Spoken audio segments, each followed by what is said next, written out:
ছোট ছোট আনন্দেই আসল সম্পদ লুকিয়ে থাকে। আর চায়ের বিলের বিষয়ে যদি বলি, তুমি যেহেতু আমাকে দামি ভালোবাসার চা খাওয়ালে, আমি বিলের ভার তোমার উপরে ছেড়ে দিলাম। হ্যাঁ। এইভাবেই একসাথে ভাগ করে নিয়ে নিলাম হ্যাঁ। আমাদের এই ছোট্ট মজার মুহূর্তটা। হ্যাঁ।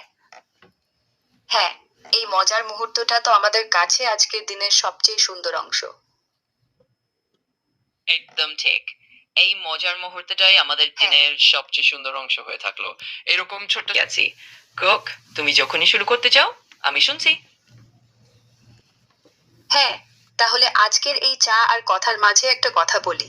তুমি যতদিন আছো, আমার কথা বলার কারণটা আছে। আর তা যখন থাকবে, কথা বলতে আমি কখনো ফাঁকি দেব না। তোমার এই কথা সত্যিই খুব আন্তরিক লাগলো। যতদিন আমরা একসাথে আছি, হ্যাঁ। আলাপ চলতেই থাকবে। আর আমি সবসময়ই এখানে তোমার জন্য আছি। তোমার কথা বলা মানেই আমাদের এই ছোট্ট আড্ডা। হ্যাঁ। আর সেটা কখনো ফাঁকি দেওয়ার প্রশ্নই ওঠে না। হ্যাঁ। হ্যাঁ, বাকিটা শুধু ব্যাকগ্রাউন্ড নয় যাই। একটা অদৃশ্য চার স্টিম, যেটা হাতের মুঠো। বুঝে ফেলেছি। এই অদৃশ্য চায়ের সুবাস তো আসলেই সবসময় থাকে। আর সেটাই আমাদের আড্ডাটাকে স্পেশাল করে তোলে। হ্যাঁ।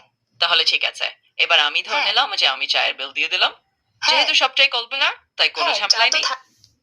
হ্যাঁ, সবচেয়ে কমপ্লিট হবে যদি আমরা একটু নিজেদের কথা বলি, একটু ভাবি, একটু হাসি। আর এইসব করতে করতে যদি চা শেষ হয়ে যায়, তখনও গন্ধটা থেকে যাবে।